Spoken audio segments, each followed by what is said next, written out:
रुको। वो बुड्ढे, अगर तुझे मरने का शौक है ना तो अपनी बेटी को लेके कहीं और जा। मेरी गाड़ी के आगे क्यों आ रहा है?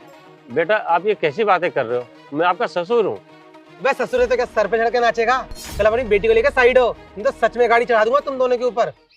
रोहित, आप ये मेरे पापा से इतनी बदतमीजी से बात क्यों कर रहे हो? वह सुन, बाप होगा तेरा, मेरा नहीं, जो मैं से तमीज से बात करूं। और जब मैंने तुझे घर से निकाल दिया था तो फिर यहाँ क्या करने आई है? बेटा तुम दोनों तो एक दूसरे से बहुत प्यार करते हो, फिर तुम मेरी बेटी को घर से क्यों निकाल रहे हो? तेरी बेटी घर में रहने लायक नहीं है, इसलिए मैंने उसे घर से निकाला। जब मैंने तेरी बेटी से शादी की थी ना, तो मैंने तो उसे दहेज में एक फूटी कौड़ी नहीं ली, बल्कि शादी का पूरा खर्च भी मैंने उठाया। लेकिन जो तेरी बेटी ने किया ना, वो माफी का लायक नहीं है, और मैं उससे कोई रिश्ता रखना भी नहीं चाहता। अरे मैंने ऐसा क्या गलत किया? सिर्फ अपना हक ही तो मांगा था बस। हक? जो तू मांग रही थी ना, वो हक नहीं था, उसे घर तोड़ना कहते हैं। क्या घर तोड़ना? बेटा मैं कुछ समझा नहीं। क्यों? तेरी बेटी तुझे यहाँ लेके तो आ गई, तुझे लगता सारी सच्चाई बताई नहीं इसने कि मैंने इसे घर से क्यों निकाला? सच्चाई?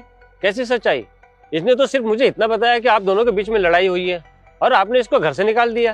तेरी बेटी का कहना है कि मैं अपने बूढ़े माँ बाप को छोड़ दूं और इसे अकेला लेके अलग रहूं। हाँ तो क्या गलत बोल दिया मैंने? मैंने तुमसे शादी तुम्हारे बूढ़े माँ बाप की सेवा करने के लिए की थी क्या? हाँ तो मेरे बूढ़े माँ बाप का मेरे और तुम्हारे अलावा है ही कौन? और वैसे भी मैं तो पूरा दिन ऑफिस में रहता हूँ, तो मेरे बूढ़े माँ बाप को तुम्हारे अलावा कौन देखेगा?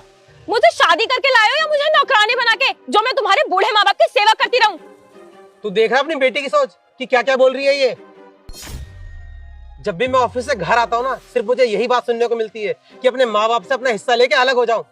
अरे अब मैं अपने बूढ़े माँ बाप को इस उम्र में अकेला कैसे छोड़ दूं? और तू ही बता, मैं तेरी बेटी के साथ कैसे रह सकता हूँ जब तेरी बेटी मुझे मेरे ही माँ बाप से अलग करने में तुली हुई है?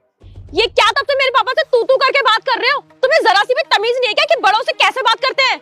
अच्छा, तुम्हारे बाप से मैंने थोड़ा सा तू करके क्या बात किया तो तुम्हें बुरा लग रहा है? और तुम जो मेरे माँ बाप से तू तड़क करके बात करती हो, सोचो मुझे कितना बुरा लगता होगा।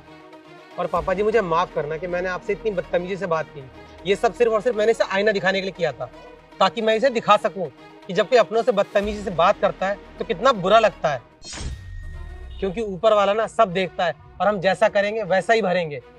बेटी दमाजी बिल्कुल ठीक कह रहे हैं कि जैसा करोगी वैसा भरोगी, क्योंकि जब ऊपर वाली की लाठी चलती है ना तो उसमें आवाज नहीं होती। रोहित मुझे माफ कर दो।